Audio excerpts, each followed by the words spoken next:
Hello, those out there in YouTube land. As promised, this is my second uploaded video on the raising the conscience of the inner city by 2012. Uh, I want to start off the day I was watching something on the History Channel, and actually I was watching biography of Alexander the Great, and I was just sitting there, and I'm listening to it. I'm listening to it on several different levels. I'm watching it up front and then I'm reading the decoded language in it. And one part that actually struck a chord in my inner being. And it was a story about his father and how much Alexander the Great detested his father. And some of the things is because of how his father or the rigorous training that his father put him through as a youth. And one of the things that stuck out was he said his father used to make him sleep in the middle of two chained lions.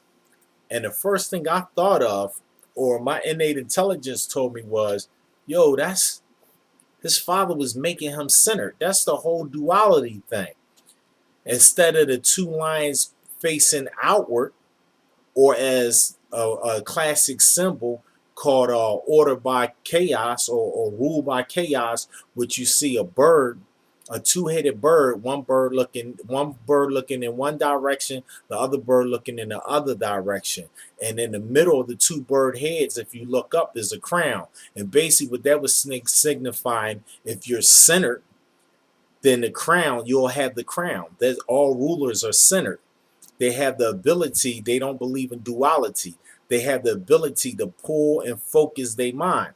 So with that, I got this starting to see the whole history of Alexander the Great as not only was he a great man, but I started seeing the science of the mythology mixed in his legend.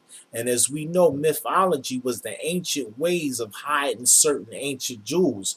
So as I got to go more and more, I'm not going to beat you down with the whole Alexander the Great history, but that is definitely something that you might want to look into.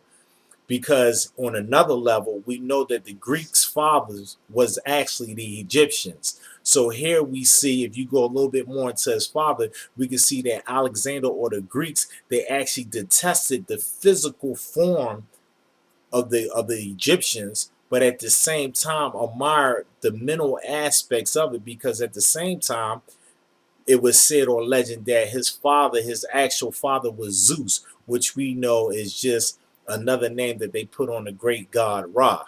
So with that said, I want to get into the subject matter at hand, which has a lot to do with that story, and it has to do with being centered. A lot of us today in the inner city, we're not centered. We have just a hard time of getting focused.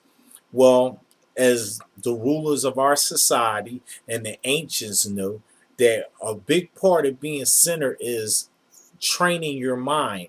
Is sometimes you have to do this practice for hours and daily. There's several ways that you could do it. The ancients say you could perform yoga.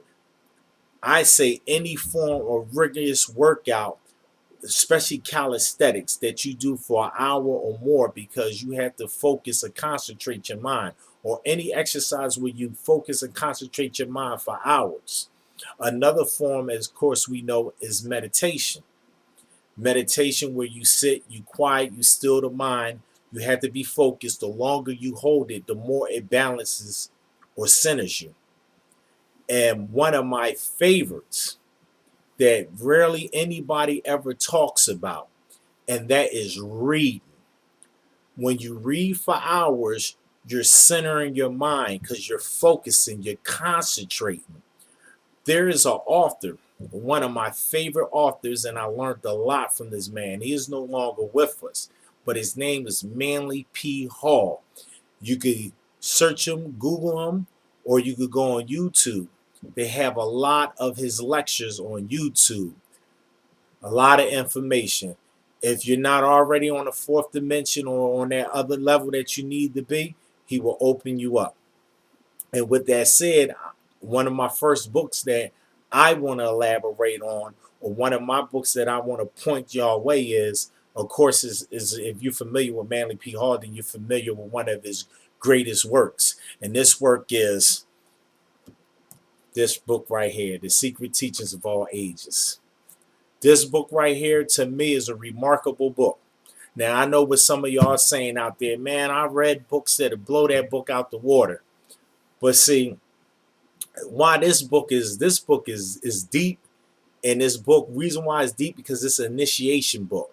And what I mean by initiation book, it attacks your subconscious mind and it transforms your subconscious mind just by reading it. As you will see, as you read the book, it introduces you to a numbering pattern. After being introduced to this numbering pattern, you will find yourself seeing this pattern in everyday life, such as in commercials and things of that nature. And it opens up a whole new door.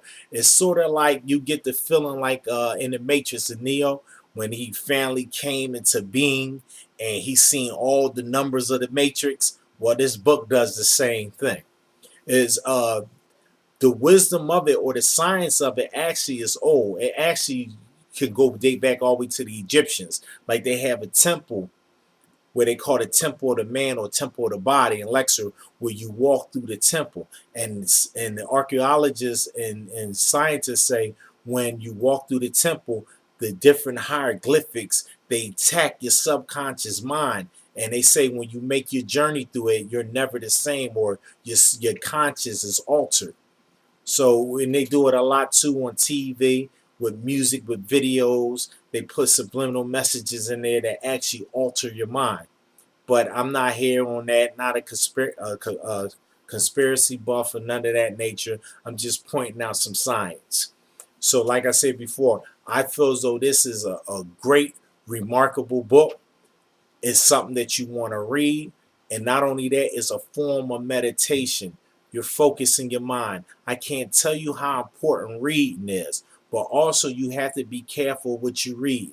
Now, some of my people in the inner city who are, like I said, all colors range in the inner city, but some of my black people in the inner city may be with the racist thing and be like, man, I'm not reading that white guy or blasey blasey. But I want to point this one thing out to you. The Egyptians never discriminated on who they taught. So at the same time, every teacher must be a student. So you should never discriminate on who you read, because truth is universal and it supersedes all color barriers. So with that said, I'll get with you until the next time with another book. Y'all have a blessed day and keep Ra up front and keep that sunshine in your life. Thank you.